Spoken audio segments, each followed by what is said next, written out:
Alléluia, gloire à Dieu. Ce matin, nous allons parler de la réussite de l'homme sur la terre. Tout le monde veut réussir, tout le monde veut avoir l'argent, les maisons, les voitures, mais cherchons à avoir un regard spirituel sur la réussite de l'homme sur terre. C'est-à-dire, pourquoi devons-nous nous battre sur la terre? Pour quelle raison ou pour quel intérêt devons-nous nous battre sur la terre? Quand nous lisons la Bible, dans Matthieu chapitre 11, à partir du verset 7, le Seigneur Jésus-Christ parle de Jean Baptiste et il déclare que Jean était le plus grand de tous les hommes sur la terre. Mais cependant, Jean n'était pas riche, il n'avait pas de femme, il n'avait pas d'enfant, il n'habitait pas dans un palais. Jean n'avait pas de vêtements luxueux, il vivait dans le désert. Il avait un vêtement en peau de chameau, il mangeait les miels, les sauterelles, il mangeait les miels sauvages et les sauterelles. Donc, Jean ne menait pas une vie de luxe et il n'avait rien sur le plan matériel. Mais cependant, Dieu déclare que c'était le plus grand de tous les hommes. Cela veut forcément dire que la vision que nous les humains nous avons de la réussite, c'est pas la même vision que Dieu a de la réussite.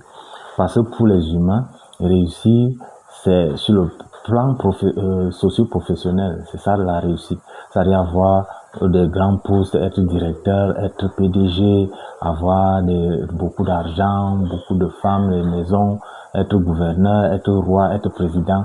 C'est ça, réussir selon les hommes. Cependant, selon Dieu, c'est pas la même chose. C'est là que la Bible déclare dans Marc chapitre 8, verset 31, c'est Jésus-Christ qui pose la question de savoir que sert-il à un homme de gagner tout le monde s'il perd son âme. Ça veut dire que si tu gagnes toutes les richesses de la terre et que tu perds ton âme, ça veut dire que tu n'as rien gagné, ça veut dire que tu as échoué dans ta vie, tu n'as pas réussi. Et la Bible nous dit, commence à nous décrire quelqu'un, nous parle de quelqu'un qui a réussi. En fait, c'est quelqu'un qui a réussi qui s'exclame selon Dieu, la réussite selon Dieu. Un homme qui a réussi selon Dieu, il s'exclame, il s'exprime ici. C'est Paul qui dit, il déclare, j'ai combattu le bon combat, j'ai achevé la course, j'ai gardé la foi. Un homme qui a réussi selon Dieu, c'est un homme qui a combattu le bon combat. Donc le bon combat, ce n'est pas de lutter pour avoir l'argent, ce n'est pas de lutter pour avoir les voitures, les enfants, les maisons, les biens de la terre. C'est pas ça le bon combat. Le bon combat, c'est de retourner d'où nous sommes venus, puisque nous avons vu précédemment que nous sommes venus du royaume de Dieu, nous étions les fils de Dieu. C'est quand tu retrouves le chemin de l'éternité, le chemin qui mène au royaume de Dieu. C'est ça la réussite. Si tu réussis à retrouver ce chemin, alors tu as réussi. Et pour réussir cela, il faut se repentir afin d'avoir le pardon de tes péchés. Si tu fais ça, c'est un grand pas. Maintenant, ça ne suffit pas. Il faut achever la course. Ça, c'est le début. Le jour que tu te repens, c'est le début de la course. Maintenant, il faut donc achever la course. Et ce n'est pas une course facile du tout. Cette course, on l'a fait avec la croix sur l'épaule. C'est là que le Seigneur Jésus-Christ nous dit, celui qui veut devenir mon disciple, qui renonce à lui-même, qui renonce au monde, qui se charge tous les jours de sa croix et qu'il me suive. C'est dans le livre de Luc. Tous les jours, c'est une course que l'on fait avec la croix à l'épaule. Combattre le bon combat ici, c'est de résister à Satan, à ses tentations. Résister, nous avons aussi vu que notre plus grand ennemi, c'est nous-mêmes. Les convoitises charnelles, nous devons lutter contre ça, combattre ça, nous opposer à ça. Nous devons refuser d'accorder à notre chair tout ce qu'elle nous demande. Combattre le bon combat, c'est de nourrir notre esprit, notre âme, notre esprit. Parce que nous devons comprendre que l'homme a deux corps, le corps physique et le corps spirituel. Nous devons comprendre que nous devons achever nous devons garder la foi jusqu'au bout. Nous devons persévérer face aux épreuves. Parce que la course que nous menons, nous la menons avec des épreuves. C'est ce que j'ai appelé la croix tout à l'heure. Les épreuves, c'est quoi? Nous devons comprendre que l'épreuve, c'est un instrument que Dieu utilise pour nous perfectionner. Parce que pour aller entrer dans le royaume de Dieu, nous devons être perfectionnés au fur et à mesure des temps. Tout au long de notre course, nous sommes perfectionnés. Et c'est l'épreuve. Les épreuves, là, c'est quoi? La maladie, toutes les difficultés que nous pouvons avoir.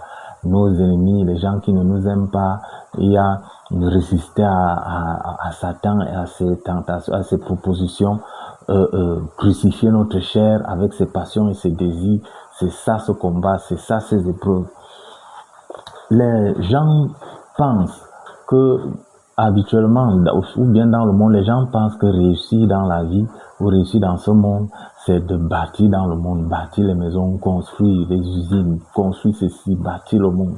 Pourquoi? Parce qu'ils ne sont pas conscients que ce monde n'est pas notre vraie patrie.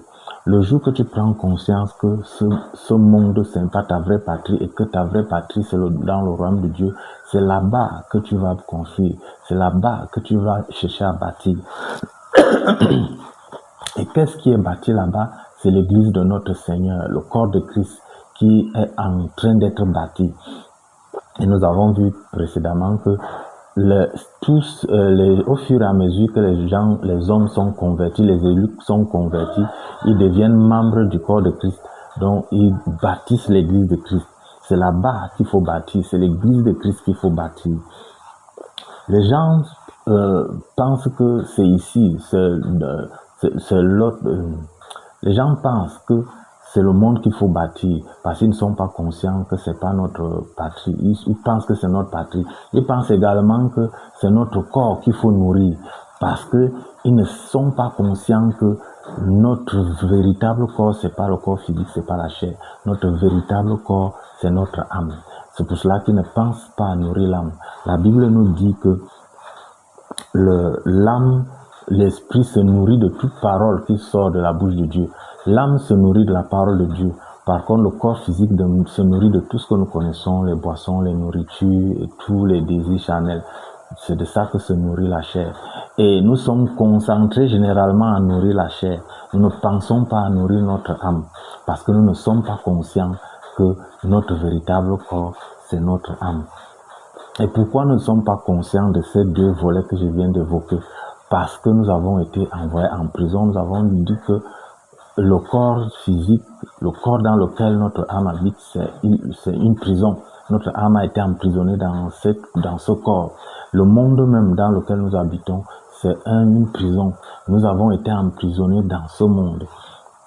Et nous avons été enchaînés dans ce monde par les convoitises charnelles, nous avons été voilés. La Bible déclare dans Romains chapitre 11, verset 32, que car Dieu a enfermé les hommes dans la désobéissance pour faire miséricorde à tous. Donc vous avez entendu, Dieu a enfermé les hommes, il les a enfermés dans la désobéissance. Comment?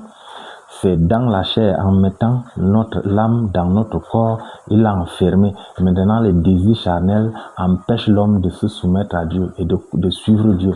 Parce que l'homme s'intéresse beaucoup plus à ce qui fait plaisir à sa chair.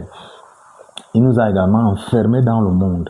Et il a mis, et qu'est-ce qui nous enchaîne dans le monde? C'est l'amour du monde. Les gens aiment les choses du monde, les voitures, les maisons, les femmes, les choses du monde, les choses qui plaisent à la vue, et qui plaisent au goût, qui plaisent au toucher. Voilà ce que l'homme nous aimons. Ça, c'est les armes que Dieu, les choses, les instruments que Dieu a utilisés pour enfermer les hommes dans la désobéissance. Le jour que nous prenons conscience que les choses que nous faisons, les choses pour lesquelles nous luttons, nous combattons, sont vaines. Ce sont des choses sans grande importance. C'est ce jour-là que nous allons tout faire pour être délivrés de cette prison. Nous allons tout faire pour être délivrés de cette prison. Mais ce que nous devons comprendre, c'est que personne ne peut être délivré de cette prison, de cet enfermement, puisque nous avons vu que Dieu a enfermé les hommes dans la désobéissance. Personne ne peut être délivré de la désobéissance par lui-même. C'est par grâce qu'on est délivré. Parce que si l'homme avait la possibilité d'être délivré par lui-même, tout le mérite allait lui revenir. Les hommes allaient dire qu'ils sont sauvés par mérite. Or, le salut, c'est pas le mérite. Le salut, c'est la grâce, c'est l'élection.